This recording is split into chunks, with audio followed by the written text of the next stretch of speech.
My name is Yeman Habta Mikhail. I'm Australian, but I was born in Eritrea, northeast part of Africa. But I grew up in Ethiopia. Yeah, so I became a refugee from Ethiopia. 1991, June 1991, midwinter.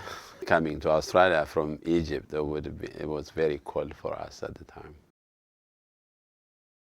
I'm going to the rivers, up in the jungles, swimming, climbing trees, climbing mountains.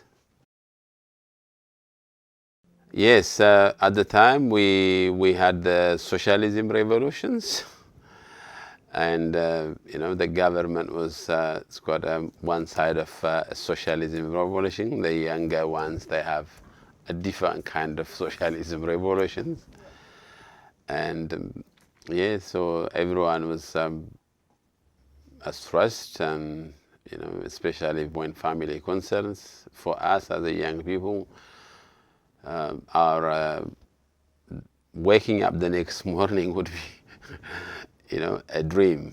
So there was a lots of killings and chasing. Yeah, so then it was very difficult time for us at the time.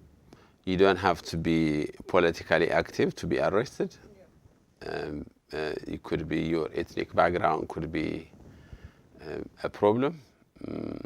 Being young at the time, it could be a problem.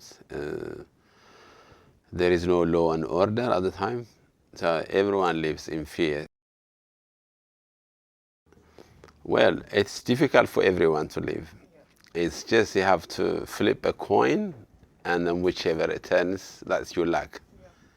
So if you get caught, that's your luck.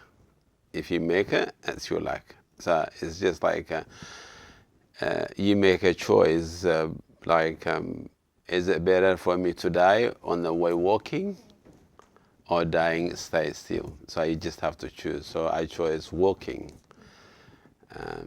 So then we decided to walk. It was not easy.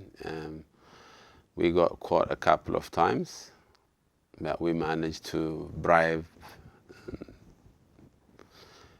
some of the policemen or whatever at the time they were doing.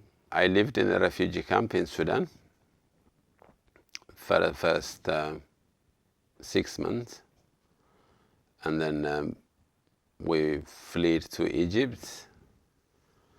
The Egypt refugee camp is it's more of like in prison, so we stayed in prisons for 2.5 years with criminals, and it was coming out of that was very difficult, but with Australian government helping us, we came actually direct from prison to Australia. Yeah, so then, yeah, that was a great relief for us. Yes, coming to Australia was it's a dream.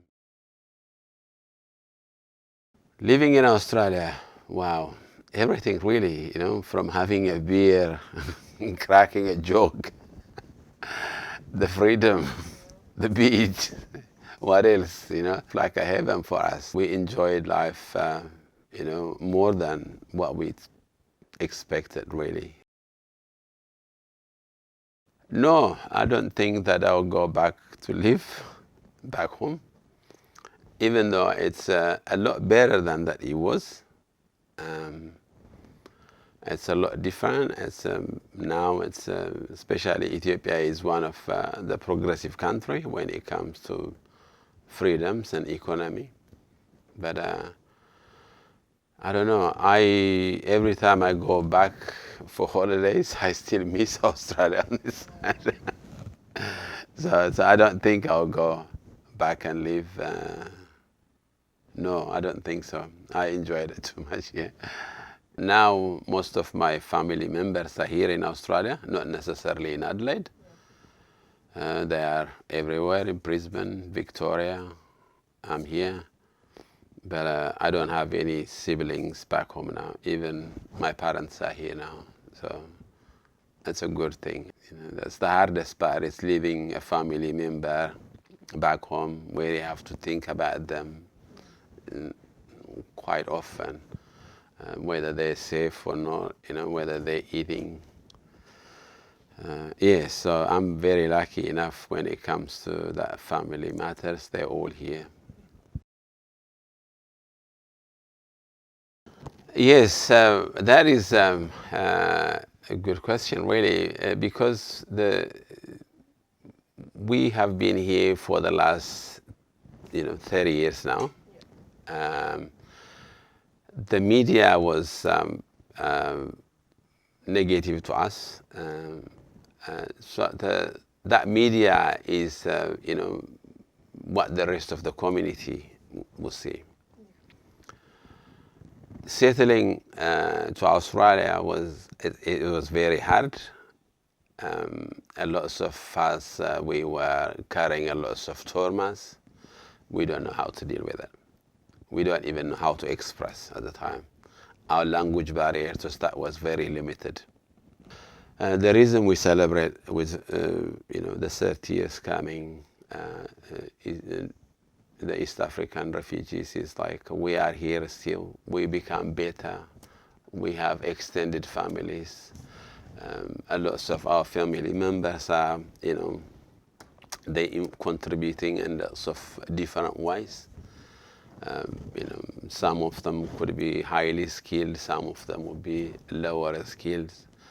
But regardless, we're still contributing to the society in a positive way than what we used to see in the media.